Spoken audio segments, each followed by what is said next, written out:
Hi everyone, நான் சாகரிகா. இப்போது சமீபத்தில் நடந்த ஒரு வைரலான நியூஸ் நம்மளுக்கு தெரியும். எஸ், பொள்ளாச்சியில் நடந்த ரேப் கேஸ். இப்போது நம்ம இந்தியன் லா இந்த கேஸ்க்கு என்ன மாதிரி தண்டனை கொடுக்கும்னு நீங்கள் நினைக்கிறீங்க? 7 to 14 years அவங்கள ஜெயிலுக்கு அனுப்புவாங்க. எப்பயாச்சும் ஒரு தடவை மரண தண்டனை கிடைக்கும். அண்ட் இந்த 7 to 14 years ஜெயில் நம்மளுக்கு தெரியும் எவ்வளோ கஷ்டமாக இருக்கும். அதுவும் அரசியல்வாதிகளுக்கு சம்மந்தப்பட்டவங்களாக இருந்தால் அவங்க இன்னும் எவ்வளோ கஷ்டப்பட வேண்டி இருக்கும்னு நம்மளுக்கு தெரியும்.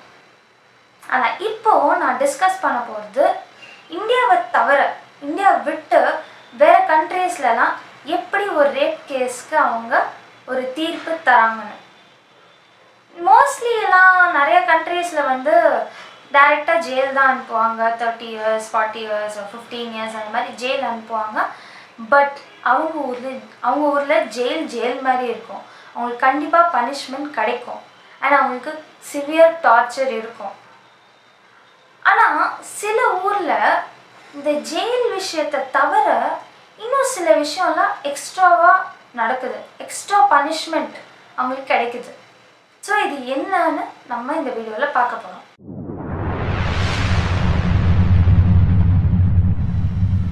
First, Iran.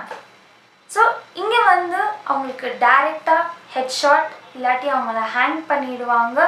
அதுவே இப்போது பாதிக்கப்பட்டவங்க இல்லை பரவாயில்ல விடுங்க அப்படின்னு சொன்னால் அவங்களுக்கு 100 சாட்டை அடி அண்ட் லைஃப் இம்ப்ரிசன்மெண்ட், அதாவது சாகிற வரைக்கும் அவங்க ஜெயிலில் இருக்கணும் அப்படிங்கிற தண்டனை அவங்களுக்கு கிடைக்கும். ரெண்டாவது, நெதர்லாண்ட்ஸ். இப்போது இந்த ஊரில் ஒரு கிஸ் பண்ணாலே அது ரேப்புக்கு ஈக்குவல். ஸோ அங்கேயும் 4 to 15 years வரைக்கும் ஜெயிலுக்கு அனுப்புவாங்க. இது தண்டனை எவ்வளோ பெருசாக இருக்கோ அவ்வளோ நாள் ஜெயில் அந்த மாதிரி கிடையாது. வயசு சம்மந்தப்பட்டு தான் ஜெயிலுக்கு அனுப்புவாங்க. வயசு எவ்வளோ ஜாஸ்தியாக இருக்கோ தண்டனையும் எவ்வளோ ஜாஸ்தியாக இருக்கோ, ஸோ அந்த மாதிரி விஷயத்தை கால்குலேட் பண்ணி தான் அவங்கள ஜெயிலுக்கு அனுப்புவாங்க. ஆனால் நெதர்லாண்ட்ஸில் இன்னொரு விஷயம் என்ன பார்க்கணுன்னா, இந்த ஊரில் ப்ராஸ்டிடியூட்டை செக்ஷுவல் அப்யூஸ் பண்ணினாலே மினிமம் 4 years ஜெயிலுக்கு போகணும். இது வேறு நிறைய கண்ட்ரீஸில் இது கிடையாது. பட் மெயினாக நெதர்லாண்ட்ஸில் இது இருக்குது. Number 3, France. இங்கே 15 to 30 வருஷம் வரைக்கும் ஜெயிலுக்கு அனுப்புவாங்க வித் சிவியர் டார்ச்சர். அண்ட் அது விக்டிம்க்கு எவ்வளோ டேமேஜ் ஏற்படுத்தியிருக்கோ அதை பேஸ் பண்ணி தான் 15 வருஷமா 20 வருஷமா 30 வருஷமானு கணக்கு போடுவாங்க. நாலாவது Afghanistan and north Korea.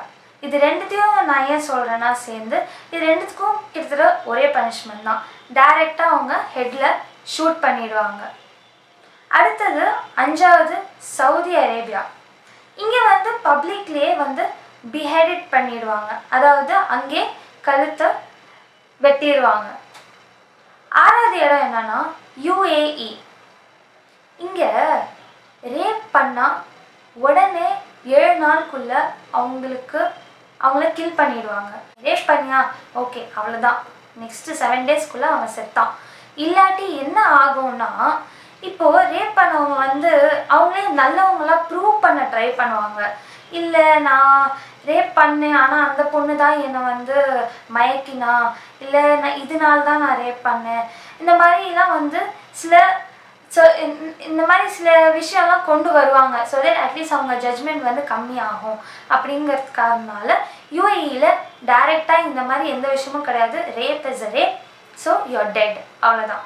So இது நம்ம UAEயில் பார்த்தோம். 7th ஈஜிப்டில் பார்த்தீங்கன்னா பப்ளிக் பிளேஸில் டைரெக்டாக அவங்கள ஹேங் பண்ணிடுவாங்க. ஏன் பப்ளிக் பிளேஸில் ஹேங் பண்ணுவாங்கன்னா, ஸோ தட் இனிமேட்டு இங்கே இருக்கிறவங்க யாருமே ரேப் பண்ணணும் அப்படிங்கிற எண்ணம் வராது. ஏன்னா அவங்க ரேப் பண்ணால் அவங்களுக்கும் இதே தண்டனை தான் கிடைக்கும். Number 8 China. இந்த இடத்துல அவங்கள டைரெக்டாக ஜெயில் அனுப்பிச்சிடுவாங்க. அண்ட் ஆல்சோ இன்னொரு விஷயம் பண்ணுவாங்க, அவங்க செக்ஷுவல் ஆர்கனை ரிமூவ் பண்ணிடுவாங்க. ஸோ தட் அவங்களுக்கு இனிமேட்டு அந்த திங்கிங்கே வராது அண்ட் அந்த ஏர்ஜே அவங்களுக்கு வராதுங்கிற காரணத்தினால அவங்க செக்ஷுவல் ஆர்கனையே ரிமூவ் பண்ணிடுவாங்க. And number 9 Greece. இதுதான் எனக்கு ரொம்ப பிடிச்ச விஷயம். கிரீஸில் கொடுக்குற பனிஷ்மெண்ட் என்னென்னா, நீ தப்பு பண்ணியா உன்னை எரிச்சிடணும், அவ்வளோதான். அண்ட் அவங்க எரிக்கிறத வந்து டக்குன்னு எரிக்க மாட்டாங்க, டக்குன்னு செத்து போயிட மாட்டாங்க. டெம்பரேச்சரை இன்க்ரீஸ் பண்ணி அவங்கள கொடுமைப்படுத்தி அவங்கள வந்து அப்படியே எரிச்சிடுவாங்க. ஸோ இந்த 9 கண்ட்ரீஸில் இப்படி பனிஷ்மெண்ட் கொடுக்குறாங்க. இப்போ நீங்கள் கமெண்ட்டில் போடுங்க தட் எந்த மாதிரி பனிஷ்மெண்ட் நம்ம இந்தியன் ரேபிஸ்ட்க்கு ஒத்து வரும். இப்போது எதனால இந்த செக்ஷுவல் ஹாரஸ்மெண்ட் நடக்குது, எதனால இந்த ரேப் கேசஸ் நடக்குது? ஏன்னா கண்டிப்பாக இந்த ரேபிஸ்ட்லாம் ஒரு காலத்தில் ஒரு நல்ல மனுஷங்களாக தான் இருந்திருப்பாங்க, நல்ல ஹியூமன் பீயிங்காக இருந்திருப்பாங்க. பட் சில சுச்சுவேஷன்ஸ் அவங்கள அனிமலாக மாற்றிருக்கோம். இதில் நான் 3 சுச்சுவேஷன்ஸ் நான் அவங்களோட ஷேர் பண்ணுறேன். ஒன்று வந்து லேக் ஆஃப் பேரண்டிங். ஒரு கேர்ள் சைல்டாக இருந்தால் அவங்க அம்மா என்ன சொல்லுவாங்க, இல்லை அவங்க அப்பா என்ன சொல்லுவாங்க, பொம்பளை பிள்ளைய அடக்க உடக்கமாக இரு அப்படின்னு சொல்லுவாங்க. ஒரு ஆணுக்கு சமமாக நடத்த மாட்டாங்க மோஸ்ட்லி. அதுவும் வில்லேஜ் சைட்னா ஆண் தான் டாமினேட்டிங், ஒரு மேல் தான் டாமினேட்டிங்காக இருப்பாங்க. ஃபீமேல் வந்து டாமினேட் பண்ண மாட்டாங்க, அவங்க வீட்டு வேலை தான் பார்ப்பாங்க. அண்ட் அந்த காலத்தில் கூட மேல்னால் வந்து எத்தனை ஒய்ஃப் வேணால் இருக்கலாம், ஃபீமேல்னால் ஒரு ஹஸ்பண்ட் அண்ட் அவங்களுக்கு வந்து அவங்கள தான் நீ கடவுளாக பார்க்கணும். ஸோ இந்த மாதிரி தாட்ஸ்லாம் நம்ம மைண்டில் இருக்குது. அதுவே ஒரு பாயாக இருந்தால் அவங்க அம்மா அப்பா வந்து அந்த பாயோட டைம் ஸ்பெண்ட் பண்ணவே டைம் இருக்காது. ஒரு டெய்லி ஒரு 5 நிமிஷம் பேசுறதுல என்ன தப்பு இருக்குது? நீங்கள் தானே பெற்றீங்க, நீங்கள் தானே வளர்த்தீங்க ஒரு குழந்தைய. அது வாழ்க்கையிலையும் நிறைய கஷ்டம் இருக்கும், நிறையா சோகம் இருக்கும், ஃப்ரெண்ட்ஸோட சண்டை இருக்கும், ஏதாவது இருக்கும். டெய்லி ஒரு 5 நிமிஷம் பேசி என்ன நடந்துச்சு, இன்னைக்கு ஸ்கூலில் என்ன நடந்துச்சு, இன்னைக்கு காலேஜில் என்ன நடந்துச்சு, ஹவ் வாஸ் யுவர் டே, இன்னைக்கு ஜாப் எப்படி போச்சு, இந்த மாதிரி கேட்குறதுல என்ன தப்பு இருக்குது? கேட்டால் சொல்ல போகிறாங்க இன்னைக்கு ஜாலியாக இருந்துச்சு, இப்படி இருந்துச்சு. நம்பர் 2 வந்து சோஷியல் மீடியா. இப்போது ஃபேஸ்புக், இன்ஸ்டாகிராமில் ஃபேக் அக்கௌண்ட் க்ரியேட் பண்ணுறது ரொம்ப ஈஸியாக போச்சு. தெரியாதவங்களோட ஈஸியாக பேசலாம்.